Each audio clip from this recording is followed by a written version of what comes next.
ọ̀rọ̀ Sunday Igboho àti Arẹ́gbẹ́ṣọlá ẹ jẹ́ kí a tọ́ bọ̀ yanyanyan ká sọ̀rọ̀ nípa ọ̀rọ̀ Sunday Igboho àti ọ̀rọ̀ tó sọ sí Arẹ́gbẹ́ṣọlá.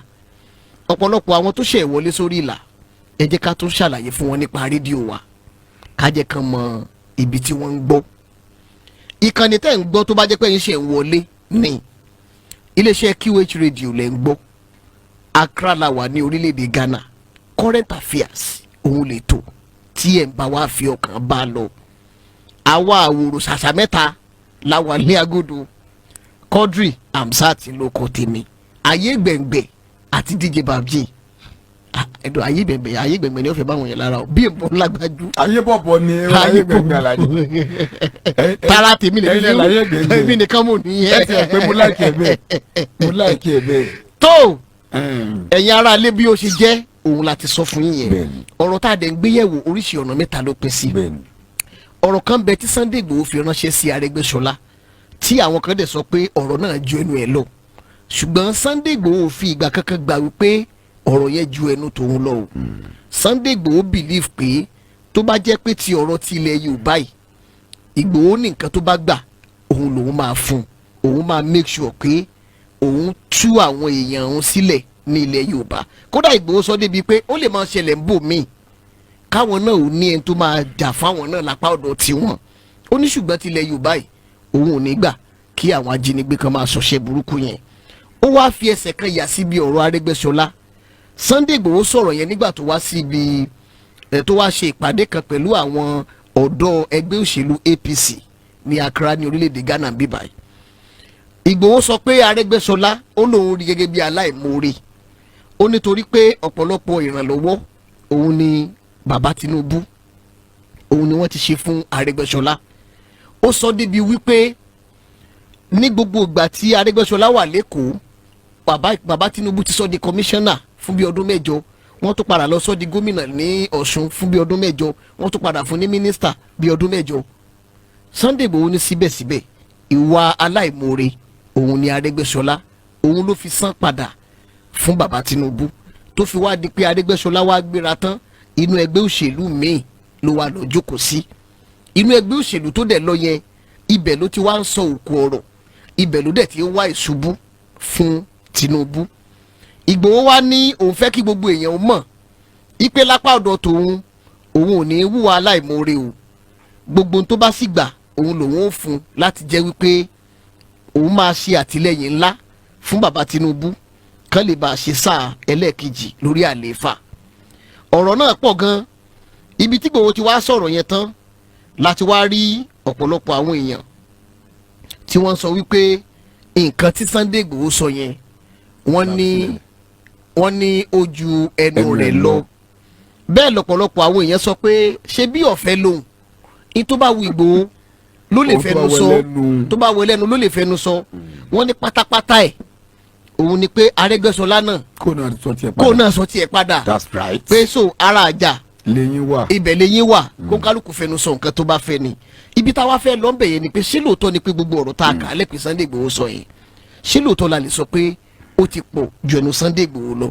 Ayé gbẹ̀ngbẹ̀ ìyẹn jẹ́ kan mo kàn repeat ẹ̀ torí àtọ́ṣe ẹ̀ wọlé. Ẹ̀kejì ń bẹ òun lọ̀rọ̀ tí ìyàwó Tinubu sọ nípa ọ̀rọ̀ tó sọ ní ọ̀sẹ̀ tó kọjá nípa àdín àkàrà ẹsẹ̀ àtàgbàdo. Ìyàwó Tinubu dẹ̀ tó padà fèsì pé alágbàdo àtàlákàrà nìkan kọ́ ni àfẹ́ fún lówó. Wọ́n tún ti gbé owó mi lẹ̀ fún wọn ní apá abìkan nílẹ̀ Haúsá. Wọ́n tún ti gbé 100 million míì fún àwọn olókòwò bíi 2000 pé kán pín láàrin ara wọn. Wọ́n láwọn aláta àwọn tí ń ta nǹkan ọbẹ̀ àwọn tí ń ta mọ̀nímọ̀ní àwọn ẹlẹ́fọ̀ọ́ pé kọ̀sẹ́ntì ò ní kàn. wọn dárúkọ àwa lọ́lẹ̀. èmi kọ́ mu sọ Àlàjì àyín kọ́ onílùsù parí. ó ní 30 ó yé mi ó ti yé mi ó ti ẹ̀ dá ó ti ẹ̀ dá ó tọ́ ni kíkẹ́ mọ̀ ìpín ti yín bẹ́ẹ̀ àkódà àbí nágódè ó ti yé mi téèyàn sọ̀wọ́ báyìí ó ti yé mi ayé gbẹ̀gbẹ̀ ẹ ṣáá ó ti yé mi kódà ẹ tẹ́kọ́ búrẹ́dì lẹ́mọ́ gbà sórí.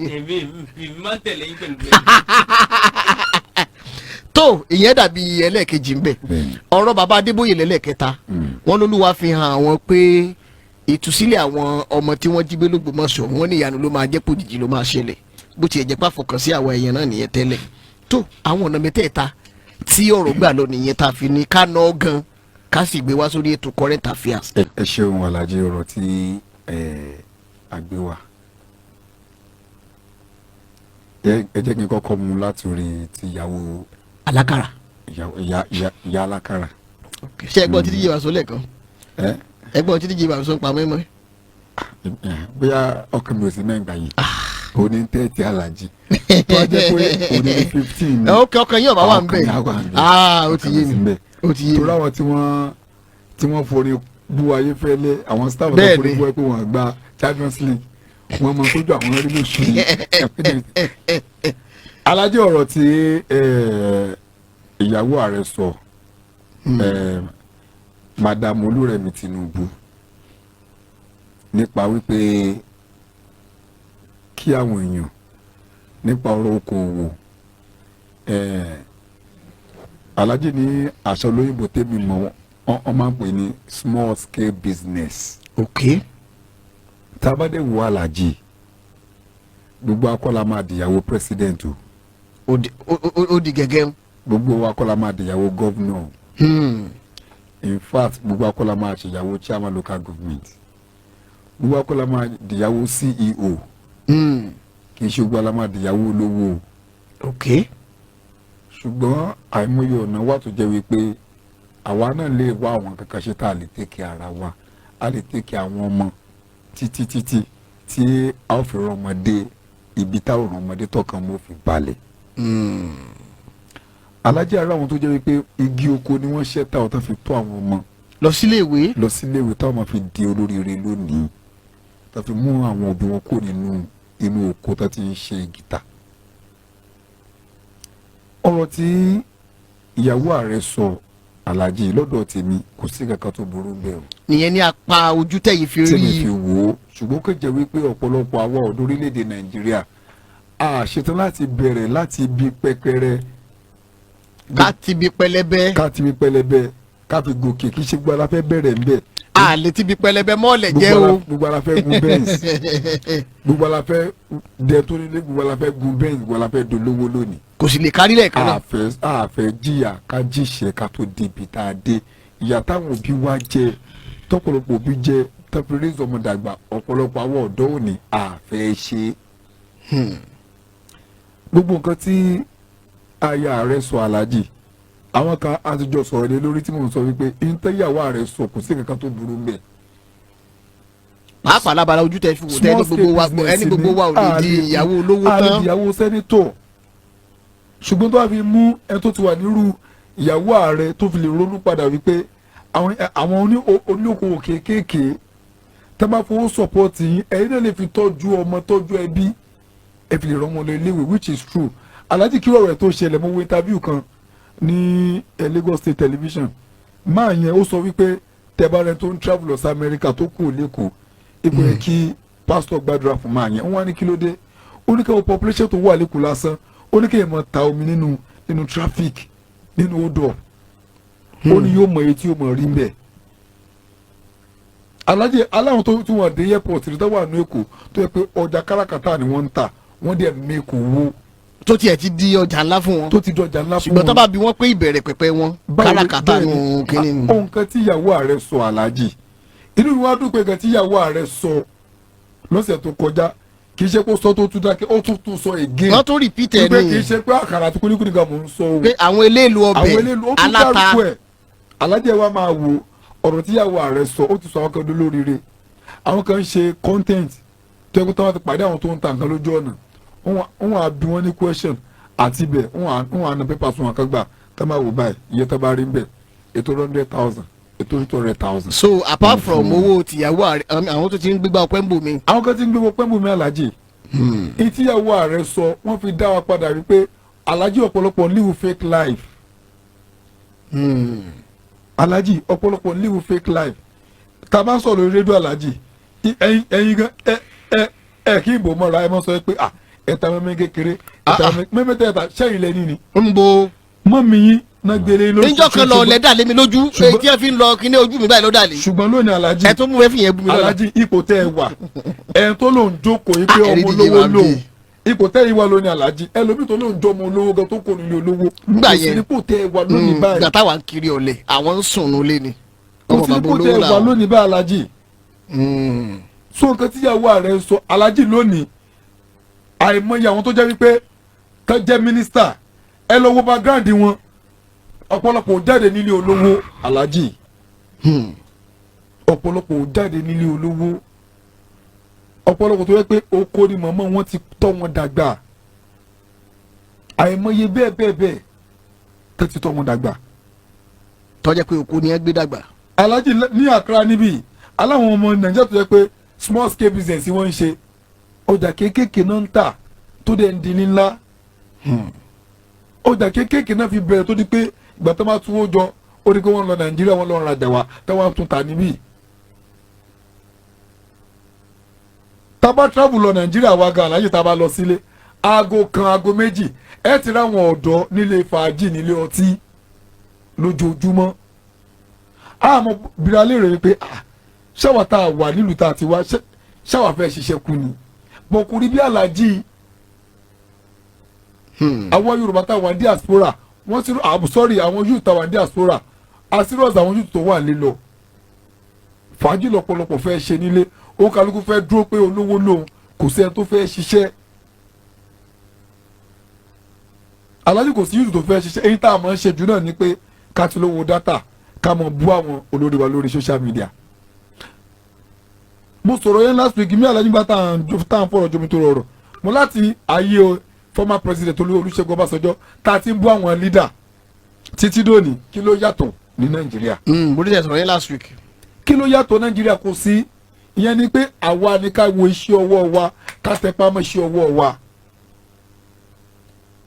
tí aya ààrẹ sẹ́nitọ́ Olúrẹ̀mí Tinubu ọ̀rọ̀ tó sọ yẹn pé àwọn kò sọ pé ẹ̀wọ̀n àmọ̀rọ̀ sọ ó máa sọ kò máa sọ alájí mo kọ́ṣẹ́ nìkan nígbà tí tẹ́nìkan post pé foolish woman ẹni tí mo dẹ̀ mọ́ ni mo ní tẹ́ bá nírò ilé ní fámìlì yín Ọlọ́run yín ni foolish woman tó pé kò túnú kankan lára ẹ̀ ó ti débi tó máa dé ṣòwò tó bá fi lè múrú obìnrin yẹn pẹ̀lú level tó wà pẹ̀lú standard tó wà tó fi lè ronú padà pé àwọn tó ń ta ilé tó ń ta tọ̀hún gan ó ní ẹtí wọ́n mẹ́kì lórí alájí òótọ́ ni àwọn tó ń ta àkàrà kéńgbé nìbàdàn wọ́n mọ ẹtọ́ mẹ́kì lórí ẹ̀ àwọn tó ń ta wọn wóróbo kiri lálálẹ́ lọ́sàn-án ó ní ẹtọ́ mẹ́kì lórí alájí àwọn ìyá tó ń ta tánu ọjà yẹn alájí ẹ mọ̀jà fojú di wọn mílíọ̀nìà ni wọn ibẹ̀ làwọn míì ti kọ́lé wọn lọ jókòó tó lóṣèlú wọn jókòó lọ́fíìsì ara wọn kan tí Olúrẹ̀mí Tinubu ń sọ nìyẹn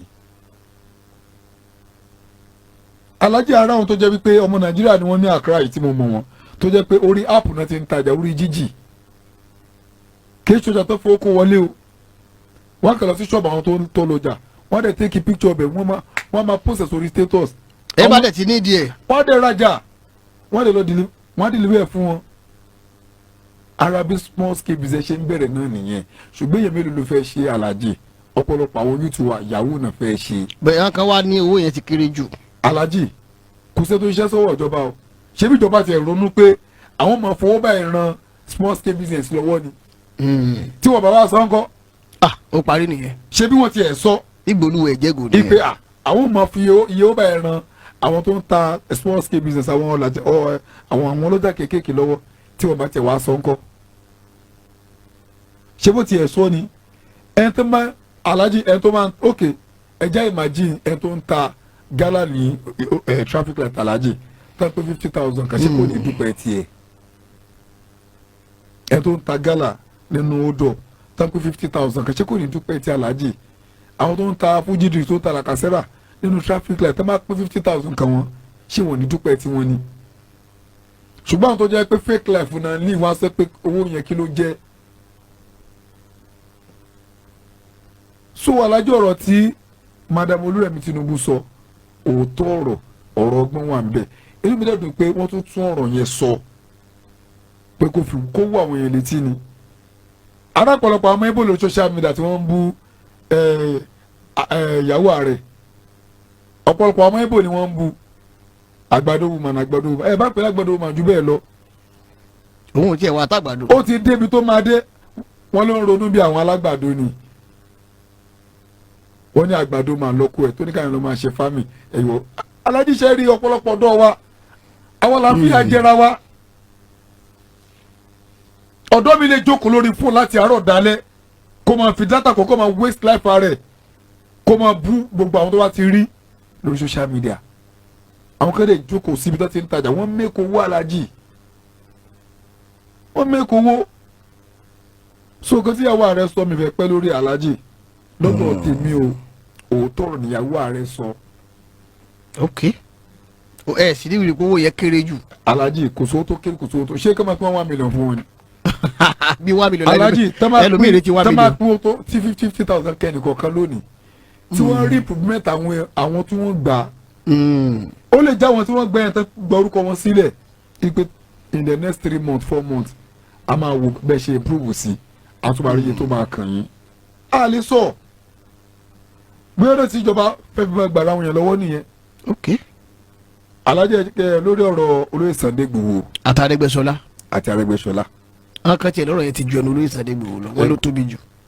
well àwọn tó sọ náà opinion wọn ni alájì nígbà tí olóyè Sunday Igboho wá sí Accra Ghana ní ọ́fíìsì àwọn APC youth wing West Africa tó wà Ghana nítorí mọ́ olóyè Igboho sọ ọ̀rọ̀ yìí nínú ara àwọn ọ̀rọ̀ tí wọ́n sọ wọ́n sọ wípé àwọn èèyàn bú àwọn wípé àwọn ń tẹ̀lé ààrẹ orílẹ̀-èdè wọ́n làwọn á dáhùn yẹn lóhùn wípé kí ló dé táwọn ò ní tẹ̀lé ààrẹ orílẹ̀-èdè wípé àtọ́dún yìí táwọn wà ní ẹ̀yìn odi táwọn ò lè wọlé tí gbogbo nǹkan ti pa mọ́ àwọn wípé ààrẹ orílẹ̀-èdè ńgbà tó débẹ̀ ààrẹ orílẹ̀-èdè ló fáwọn ní freedom táwọn fi lè jáde táwọn fi lè wọlé wípé àwọn ò kí ń ṣe àfibísú olóore